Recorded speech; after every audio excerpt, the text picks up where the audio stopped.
seeking is different from anxiety to get something in the future which you don't have now. Yes, sir. What's the difference between just existing in now and experiencing everything and not seeking anything and pure hedonism?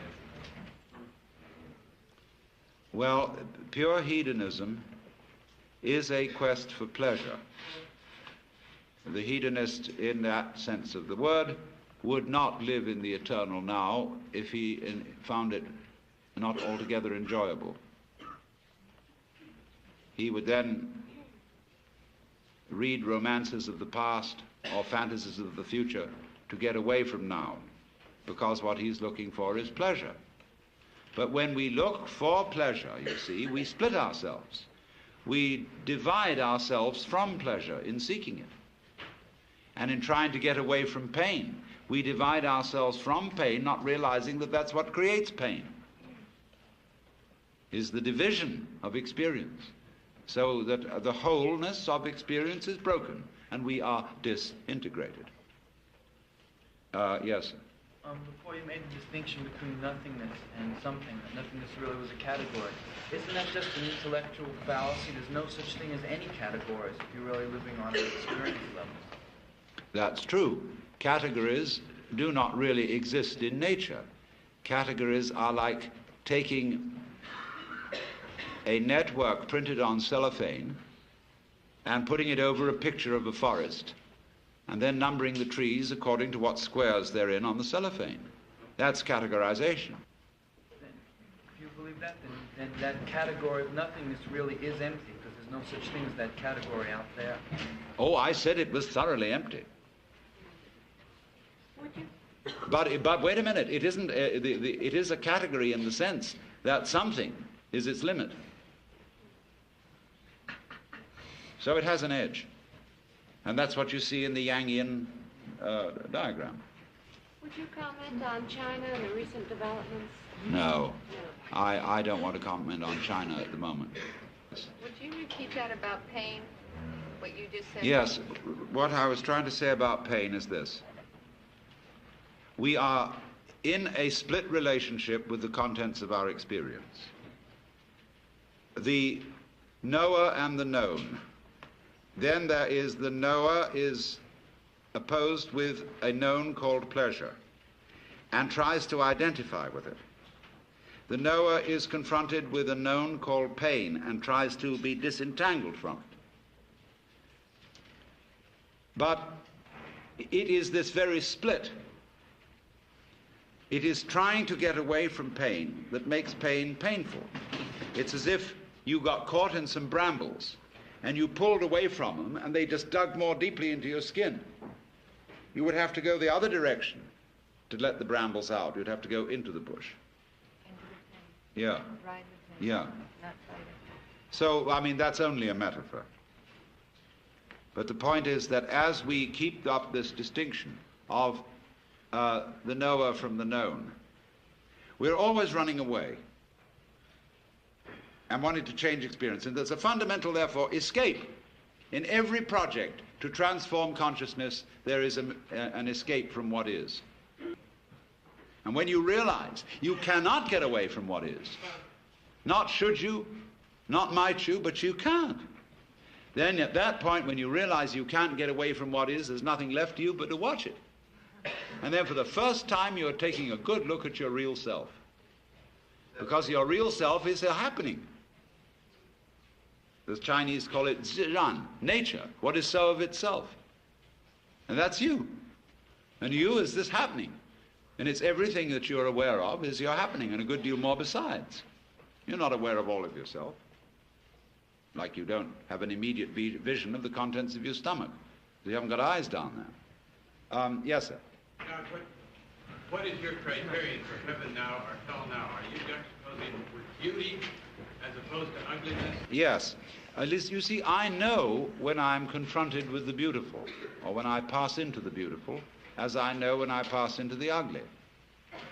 When I try to say what these are or what my criteria are, all I'm doing is I'm trying to find a form of words that will apply to all my different sensations of beauty or of ugliness. The problem is not to know what is beautiful, but to know how to put it into linear language. That's where the complexity comes in. We very well know what is beautiful, but when we come to talk about it, the words disappear. I mean, here's our fundamental problem, because you see, in a certain way, what we mean by sense is God. Now, it isn't, not that God doesn't have a sense of nonsense. Look at giraffes, for heaven's sakes. But it's this old thing. One form is, could God make a stone so heavy that he couldn't lift it? That is an equivalent question to say, could God make a dead body into a living body? That is the same question as asking, could a dead body be a living body? And that is the same question as asking, could the head be the feet? God, earlier though, you did say that everybody alive had been dead before.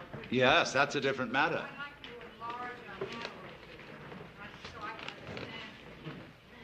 understand. Now look, one of the most interesting meditations is to think about death and imagine what it would be like to go unconscious and never become conscious again. That is, as Keats said of the Grecian urn, it teases you out of thought. And while you think of that, and say, good heavens, fancy never coming to again, you get a mirror image thought, which is about your birth. My goodness, you came to without ever having gone unconscious. That's pretty weird. And it seems to me that if that happened once, it can happen again. Now what happens is this. When you die, boing, there's a blank.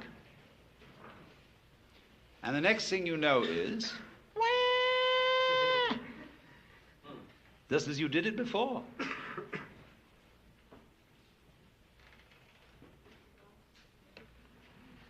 Because every I that comes into this world is I. It's me. It's you.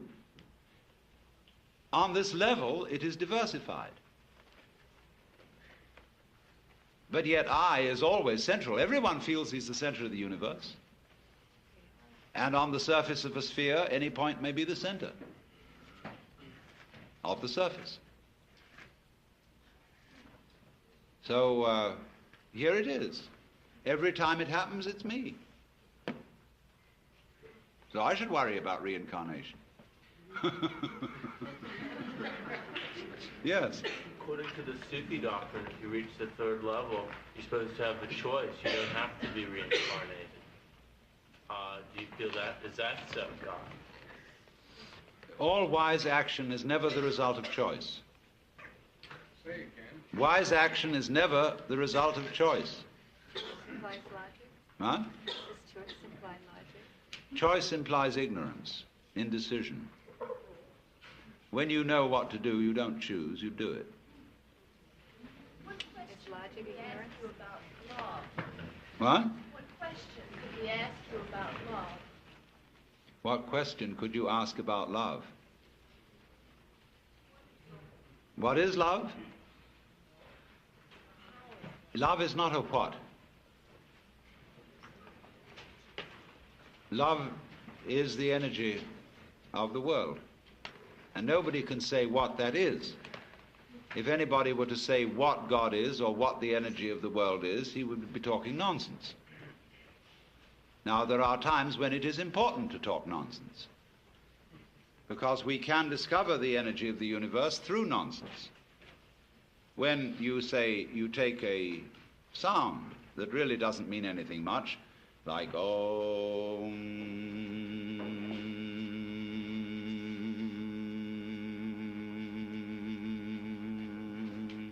that's the energy of the universe going. Dig it. See, as you listen to sound, that's why music is a marvelous support for meditation. digging sound, listening, just listening to that hum. There goes the energy of the universe. See? What is it? That's what it is. See? Yeah. Would you say that we meditate for the sake of the meditation? Yes. In other words, not because if I meditate at some future date, something may or may not happen. Yeah, that's right. The act of Then if you do that, it isn't meditation. Right. Meditation is centered in the here and now. Done for some other reason, it isn't meditation. It stops dead right there. What is Satori? Satori is any kind of aha, eureka phenomenon, only specifically applied to discovering who and what you are. The clear light is that. You say, I saw the light. It doesn't necessarily mean that there was the physical hallucination of a flash. It may mean suddenly everything becomes transparent. That may be a way of feeling it. I mean, it's just as the problem vanishes and you stop asking the question. Can you risk being God outside of this situation? What do you mean, risk it? The problem is no risk being God. The risk is being human.